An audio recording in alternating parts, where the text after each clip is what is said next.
Gold, trusted gold buyers. మీరు తాకట్టు పెట్టిన బంగారాన్ని విడిపించి ఈ రోజు ఉన్న మార్కెట్ ధరకు కొనబడను.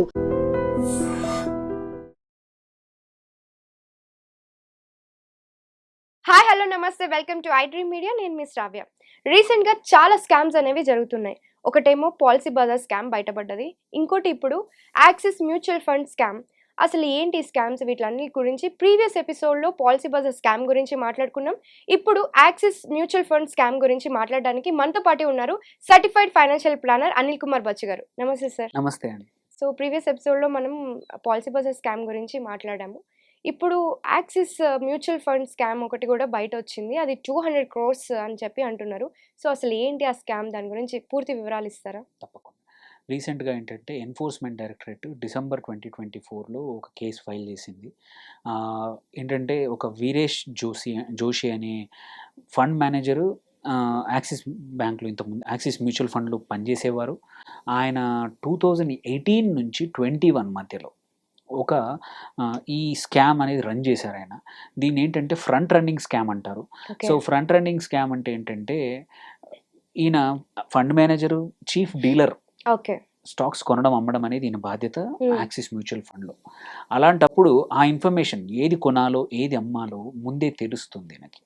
సో అది కొనే ముందే, అది అమ్మే ముందే, కొనడము అమ్మే ముందు రెండు వైపులా కూడా ఈయనకి ఇన్ఫర్మేషన్ తెలిసినప్పుడు ఆపోజిట్ యాక్షన్స్ తీసుకొని లాభపడ్డాం అనమాట. ఎందుకంటే ఇది usually mutual fund companies wholesale buyers అంటే మోరల్లెస్ పెద్ద అమౌంట్ 50 కోట్లు, 100 కోట్లు, 200 కోట్లు ఒక కంపెనీ యొక్క స్టాక్ కొన్నప్పుడు ప్రైస్ మూమెంట్స్ అనేది పక్కా జరుగుతూ ఉంటాయి. ఆ ప్రైస్ మూమెంట్స్ చిన్నగైనా సరే, అది 10 రూపాయ 50 పైసలు అనేది కాదు, బట్ వాల్యూమ్ పెద్దది కాబట్టి లాభపడే అవకాశాలు, ఈ ఇన్ఫర్మేషన్ అనేది లీక్ అయితే అంటే లాభపడే అవకాశాలు ఎక్కువ ఉంటాయి అన్నమాట. సో ఈయన, ఈ జోషి ఎవరైతే ఉన్నారో ఆయన ఆ పని చేశారనమాట. చేసి ఈయన దుబాయ్లో ఒక టెర్మినల్ తీసుకొని చాలా అకౌంట్లు, డిఫరెంట్ అకౌంట్లు బ్రోకర్స్ దగ్గర, స్టాక్ బ్రోకర్స్ దగ్గర తీసుకొని వాటి ద్వారా ప్రయర్ ఇన్ఫర్మేషన్ ఈయనకు ఉంది కాబట్టి తాను లాభపడడానికి ట్రేడింగ్ చేశాడనమాట.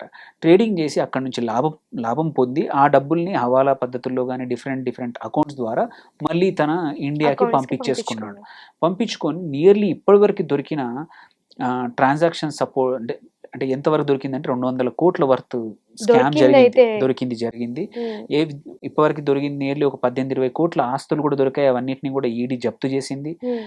ఇతన్ని ఇమ్మీడియట్ గా ఎప్పుడైతే ఇది స్కామ్ బయటపడిందో అప్పుడే యాక్సిస్ బ్యాంక్ అనేది తీసేసింది. ఈ వ్యక్తిని తీసేసి తన్ని టర్మినేట్ చేశారు. ఈడీ అండ్ ఇట్లాంటి దర్యాప్తు సంస్థలకు కావాల్సిన ఇన్ఫర్మేషన్ అంతా కూడా ఇచ్చారు. వాళ్ళు కూడా డిఫరెంట్ స్టాక్ బ్రోకర్స్ ఇతను ఎక్కడెక్కడ యాక్సెస్ చేశాడు, తన ఫోను, తన డేటాను బట్టి తన అకౌంట్స్లోంచి కూడా చూసుకొని ఈ స్కామ్ అమౌంట్ ఏంటి, స్కామ్ ఎంత జరిగింది, ఎన్ని అకౌంట్లను వాడారు, అవన్నీ కూడా ఇప్పటివరకు తెలిసింది మాత్రం 200 కోట్లు. మనం మర్చిపోకూడదు ఏంటంటే యాక్సిస్ బ్యాంక్ ఇవాళ 2 లక్షల కోట్ల ఇన్వెస్టర్స్ సంపదను మేనేజ్ చేస్తోంది. సో ఇది ఇట్లాంటి ఫ్రంట్ రన్నింగ్ స్కామ్ అనేది పెద్ద క్రైమ్. ఎందుకంటే ఈ scale of business is huge. ఇక్కడ మన ఇన్వెస్టర్స్ డబ్బులు ఉన్నప్పుడు ఇన్వెస్టర్స్ డబ్బులు ఎక్కడ ఇన్వెస్ట్ చేయాలనేది మేనేజ్ చేయాల్సిన బాధ్యత ఫండ్ మేనేజర్ది. అందులో ఇంటిగ్రిటీ చాలా ఇంపార్టెంట్.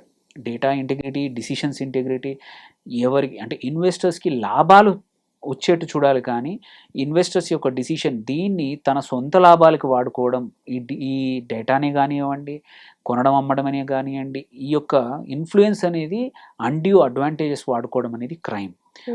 సో అందుకే ఇది వెరీ ఇంపార్టెంట్. ఇట్లాంటిదే మనము క్వాంట్ మ్యూచువల్ ఫండ్లో కూడా చూసాం లాస్ట్ ఇయర్. అక్కడ కాకపోతే జరిగింది ఏంటంటే బయటకు వచ్చినప్పుడు క్వాంట్ ఇంటర్నల్ ఎంప్లాయీస్ కన్నా కూడా క్వాంట్ ఒక థర్డ్ పార్టీ డీలర్లని ద్వారా కొనేది. ఆ third party dealer front running చేశాడు అక్కడ.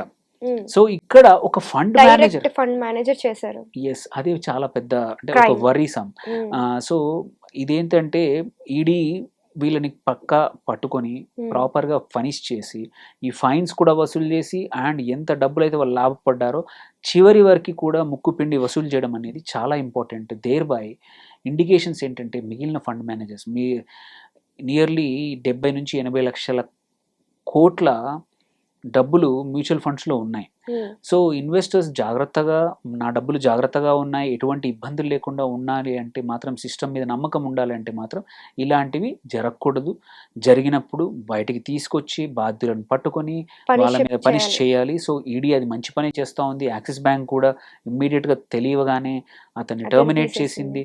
బట్ ఇట్ షోస్ మన డబ్బులు ఇప్పుడు బయట వేరే బ్యాంకుల్లో కానీ అన్ఆథరైజ్డ్ ప్లేసుల్లో మనం ఇన్వెస్ట్ చేస్తున్నాము, దానికన్నా కూడా మ్యూచువల్ ఫండ్ సిస్టమ్ స్ట్రాంగ్గా ఉంది, ఇట్లాంటి వాళ్ళని వదలదు అనేది మాత్రం ఒక ఇండికేషన్.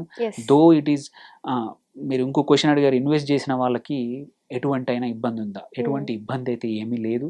ఇది ఫ్రంట్ రన్నింగ్ స్కామ్లో ఇన్వెస్టర్స్ డబ్బుల్ని ఏమి చేయరు. ఓన్లీ ఇన్వెస్టర్స్ డబ్బులు ఎక్కడ ఇన్వెస్ట్ చేస్తున్నామో ఆ స్టాక్ని ముందు కొనడము, అమ్మడము చేయడం వల్ల వాళ్ళు లాభాలు పొందుతూ ఉంటారు. ఇన్వెస్టర్స్కి మాత్రం డైరెక్ట్గా ఎటువంటి డబ్బులు అనేది మ్యూచువల్ ఫండ్స్ నుంచి తీసుకోలేరు, ఎవరు కూడా డైరెక్ట్గా స్కామ్ చేయలేరు. అందుకే ఇన్వెస్టర్స్ భయపడాల్సిన అవసరం లేదు. ఇట్లాంటి checks and balances with in the mutual fund industry, AMFI ద్వారా కానివ్వండి, సెబీ ద్వారా కానివ్వండి, ఆర్ వాళ్ళిద్దరు వాళ్ళ కానప్పుడు ఇట్లాంటి ఈడీ వాళ్ళు కూడా వచ్చేసి ఎప్పటికప్పుడు క్లీనప్ చేస్తూ ఉంటారు. మనం ఎంతగా యాజ్ ఎ ఇన్వెస్టర్ భయపడాల్సిన అవసరం లేదు, మన డబ్బులకు ఎటువంటి ఇబ్బంది ఉండదు.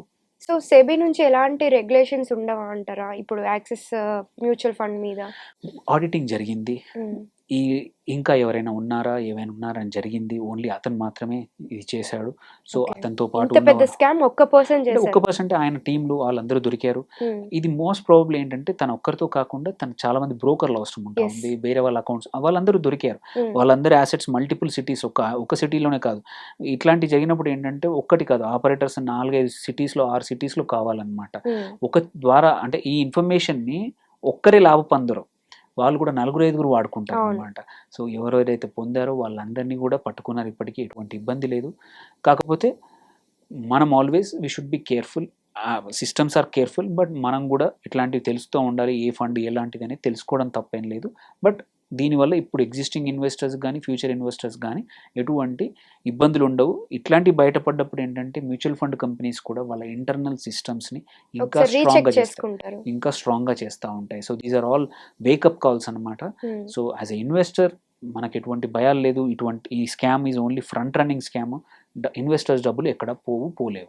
ఓకే, ఇప్పుడు ఇన్వెస్టర్స్ మీద ఏం లేదు, బట్ యాక్సిస్ స్టాక్స్ మీద ఏమన్నా ఎఫెక్ట్ పడుతుందా? లేదు, యాక్సిస్ మ్యూచువల్ ఫండ్ కూడా ఇది ఆల్రెడీ యాక్సెప్ట్ చేసింది.